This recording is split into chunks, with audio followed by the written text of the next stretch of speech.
8장 베냐민이 낳은 자는 맏아들 벨라와 둘째 아스벨과 셋째 아하라와 넷째 노하와 다섯째 라바이며 벨라에게 아들들이 있으니 곧 앗달과 게라와 아비훗과 아비수아와 나아만과 아호아와 게라와 스부반과 후람이라.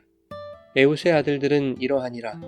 그들은 게바 주민의 우두머리로서 사로잡혀 마하낫으로 갔으니 곧 나아만과 아히야와 게라이며 게라는 또 우사와 아히웃을 낳았으며 사하라임은 두 아내 후심과 바하라를 내보낸 후에 모압 땅에서 자녀를 낳았으니 그의 아내 호데스에게서 낳은 자는 요밥과 시비야와 메사와 말감과 여우스와 사갸와 미르마이니 이 아들들은 우두머리이며 또 그의 아내 후심에게서 아비둡과 엘바알을 낳았으며 엘바알의 아들들은 에벨과 미삼과 세메시니 그는 오노와 롯과 그 주변 마을들을 세웠고 또 브리아와 세마이니 그들은 아얄론 주민의 우두머리가 되어 그들이 가드 주민을 쫓아냈더라.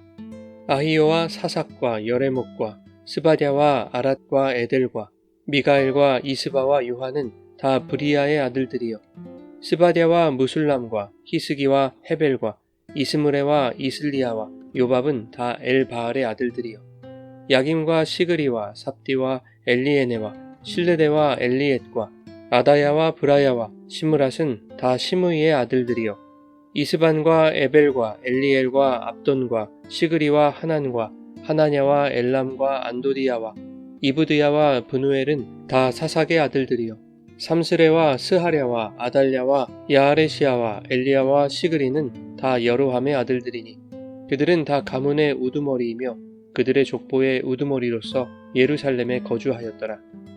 기브온의 조상 여이엘은 기브온에 거주하였으니 그 아내의 이름은 마아가며 장자는 압돈이요 다음은 술과 기스와 바알과 나답과 그돌과 아히오와 세겔이며 미글롯은 시므아를 낳았으며 그들은 친족들과 더불어 마주하고 예루살렘에 거주하였더라.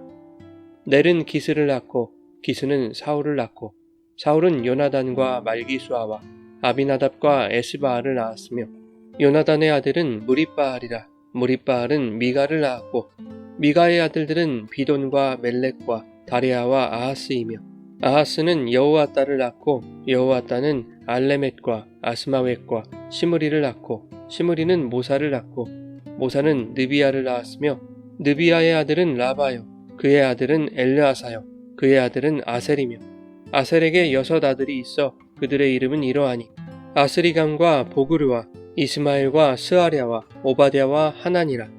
아셀의 모든 아들이 이러하며 그의 아우 에색의 아들은 이러하니 그의 맏아들은 울람이요 둘째는 여우스요 셋째는 엘리벨렛이며 울람의 아들은 다 용감한 장사요 활을 잘 쏘는 자라.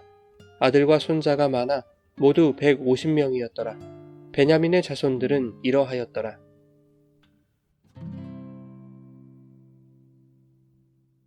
여러분 좋은 아침입니다. 오늘도 말씀의 은혜가 여러분의 삶에 풍성히 임하기를 소망합니다. 본문은 베냐민 지파에 대한 기록입니다. 베냐민의 자손에 대해서는 이미 7장에서 언급했음에도 불구하고 8장 전체를 할애하여 더욱 상세하게 기록하고 있다는 것은 그만큼 베냐민 지파가 가지는 특별함이 있다는 것을 의미하는 것입니다. 베냐민은 야곱의 막내 아들이죠. 창세기 49장 27절에 야곱이 베냐민에 대하여 이렇게 예언했습니다. 베냐민은 물어뜯는 일이라. 아침에는 빼앗은 것을 먹고 저녁에는 움킨 것을 나누리로다. 그런데 이 예언에서 말하는 폭력적인 이미지가 그대로 드러난 사건이 있었죠. 사사기 19장 이하에 베냐민 자손 중 불량한 자들이 레위인의 첩을 밤새도록 윤간하여 결국 여인이 사망한 사건이 일어납니다. 이에 여인의 남편인 레위인이 아내의 시신을 12토막을 내어 이스라엘 각 지파에게 보내죠. 그러자 분노한 온 이스라엘이 총화 단결하여 베냐민 지파를 치고자 합니다. 이스라엘 지파들이 베냐민 지파에게 불량배들을 넘겨달라고 요구하지만 베냐민 지파가 응하지 않자 결국 동족 상잔의 비극이 일어나게 되었고 남자 600명을 제외한 모든 베냐민 지파가 죽임을 당하게 됩니다. 즉 사사기에서 베냐민 지파가 가지는 상징은 야곱의 예언에서 말하는 대로 자기 정욕을 채우기 위해 타인을 물어뜯고 빼앗는 포악함의 대표라는 것입니다. 그런데 그 결과가 대부분의 사람들이 죽임을 당하여 규모가 가장 약화된 지파로 전락하고 말았다는 것입니다. 이러한 베냐민 지파가 12지파의 족보 마지막을 장식하고 있다는 것, 그것도 8장 전체를 할애하여 비중 있게 기록하고 있는 이유를 열왕기서에서 찾아볼 수 있습니다. 솔로몬이 죽은 이후 왕국이 둘로 나뉘게 되죠. 솔로몬의 아들 르호보암을 중심으로 한 남왕국과 여로보암을 중심으로 한 북왕국 10지파로 분열됩니다. 그때 유다 지파와 함께 남왕국에 속했던 지파가 바로 베냐민 지파였습니다. 북왕국이 여로보암이 만든 금송아지를 하나님처럼 섬길 때 베냐민은 예루살렘 성전을 택했고 유다를 통해 흐르는 하나님의 언약을 버리지 않았다라고 하는 상징성이 이 베냐민 지파에 있는 것이죠. 북왕국이 아수르에게 멸망당한 후에 사실상 10개 지파는 거의 사라졌다고 보아도 무방합니다. 이방 사람들과 피가 섞였기 때문에 혈통적으로 순수성을 잃었습니다. 하지만 남왕국의 유다와 베냐민은 순수 혈통을 지킬 수 있었죠. 더욱이 이스라엘의 초대 왕인 사울이 바로 이 베냐민 지파였다는 것에서 베냐민 지파는 정통성에 대한 자부심이 강했던 것 같습니다. 오랜 세월 후에 사도 바울도 자신의 육적인 의를 표현할 때 자신이 히브리인 중에 히브리인이요 베냐민 지파라는 것을 강조할 정도였습니다. 하지만 본문이 베냐민 지파의 족보를 비중 있게 다루고 있는 이유가 그들의 정통성을 인정하기 위한 것이거나 자부심을 고취하기 위한 것은 아닐 것입니다. 도리어 가장 포악했던 지파, 세력이 가장 약화되었던 지파가 어떻게 북왕국이 아닌 남유다에 속할 수 있었는지, 또한 그것이 오늘 우리에게 무엇을 의미하는지를 말씀하려는 것입니다. 따지고 보면 사울과 다윗의 관계에서 알 수 있듯이 베냐민 지파는 유다 지파에게 원수 같은 존재였습니다. 베냐민 지파인 사울이 유다 지파인 다윗에게 가했던 온갖 악행과 횡포를 생각해 본다면 유다 지파의 입장에서 볼 때 베냐민 지파는 그다지 관계를 맺고 싶은 대상은 아니었을 것입니다. 오히려 제거 대상에 불과했을 것입니다. 그럼에도 불구하고 사울이 죽은 후 다윗이 온 이스라엘의 왕이 되었을 때에도 다윗은 베냐민 지파를 숙청하지 않았습니다. 오히려 사울 집안의 남은 자였던 요나단의 아들 무비보셋에게 은총을 베풀었고 왕자 중 하나처럼 날마다 왕의 상에서 먹도록 했습니다. 그 이유는 무비보셋의 아버지인 요나단과 다윗의 약속 때문입니다. 사무엘상 18장 4절에 보면 사울의 아들이었던 요나단은 자기가 입었던 겉옷을 벗어 다윗에게 주었고 자기의 군복과 칼과 활과 띠도 주었다고 기록합니다. 다윗이 온 이스라엘의 왕이라는 것을 인정하는 것이죠. 이는 아버지 사울로부터 자신이 이어받을 왕위를 포기하고 다윗의 종이 되겠다는 것과 같은 의미입니다. 18장 3절에는 요나단이 다윗을 자기 생명처럼 사랑하여 더불어 언약을 맺었다고 기록하고 있는데 20장에서 그 언약의 내용을 알 수 있죠. 여호와께서 다윗의 대적을 끊어버리신 때에도, 즉 자기 아버지 사울의 왕조가 끊어지더라도 그 후손들에게 은혜를 베풀어 달라는 것이었습니다.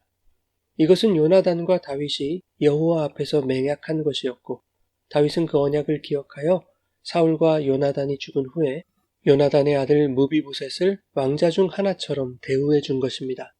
이 모든 내용이 본문 33절과 34절에 함축되어 있는 것이죠. 넬은 기스를 낳고 기스는 사울을 낳고 사울은 요나단을 낳았다. 그런데 요나단의 아들은 무리바알, 즉 무비보셋이었더라 라는 것입니다. 무비보셋은 베냐민 지파의 몰락한 사울 집안 사람으로 무비보셋 자신의 고백처럼 죽은 개와도 같은 존재에 불과했습니다. 왕조가 바뀌면 몰락한 왕조에 피바람이 불듯이 무비보셋은 죽은 존재나 다름없었습니다. 더욱이 무비보셋은 두 발을 다 저는 자였습니다. 블레셋이 쳐들어왔을 때 유모가 어린 무비보셋을 안고 도망치다 떨어뜨려서 불구가 되었기 때문입니다. 그런 베냐민 지파의 몰락한 왕조의 후손이 다윗 왕의 식탁에서 진미를 맛보며 왕자 중 하나처럼 대우받을 수 있었던 것은 베냐민 지파가 특별해서가 아니라 여호와 앞에서 맺은 다윗과 요나단의 언약으로 말미암아 죽을 수밖에 없는 존재, 두 다리를 다 저는 연약한 존재에게 은혜가 주어졌던 것입니다. 오늘 본문을 읽는 당시의 베냐민 지파 사람들이 과연 자신들이 이스라엘 초대 왕조의 정통성을 가진 자들이라고 혹은 유다 지파와 함께 순수 혈통을 지킨 자들이라고 자부심을 가질 수나 있었겠습니까? 오히려 우리는 가장 악하고 가장 연약한 지파였으며 죽은 개와도 같은 자들이요 죽을 수밖에 없었던 몰락한 왕조의 다리 저는 자의 후손들이었지만 하나님 앞에서 세운 언약으로 말미암아 은혜로 하나님의 백성이 되었음을 감사하게 되었을 것입니다. 사랑하는 여러분, 우리가 바로 이 베냐민 지파와 같지 않습니까? 자기의 유익을 위해서라면 이리처럼 물어뜯고 빼앗는 포악한 죄인들이죠. 죄의 종노릇하여 죽을 수밖에 없는 사망의 존재들이며 그 때문에 우리의 힘으로는 도무지 일어설 수 없는 다리 저는 자들이 바로 우리들입니다. 그러나 오늘 본문에 그러한 베냐민 지파의 이름들이 기록되어 있듯이 하나님이 우리의 이름을 생명책에 기록해 주셨습니다. 우리에게 자격이나 명분이 있어서가 아니라 당신의 아들을 주시겠다는 하나님의 언약이 그리스도의 십자가로 이행되어 우리에게 은혜로 주어진 것임을 감사하며 나 같은 자도 당신의 백성으로 삼아주신 하나님 앞에 영광과 찬송을 올려드리는 복된 날이 되기를 예수님의 이름으로 축원합니다.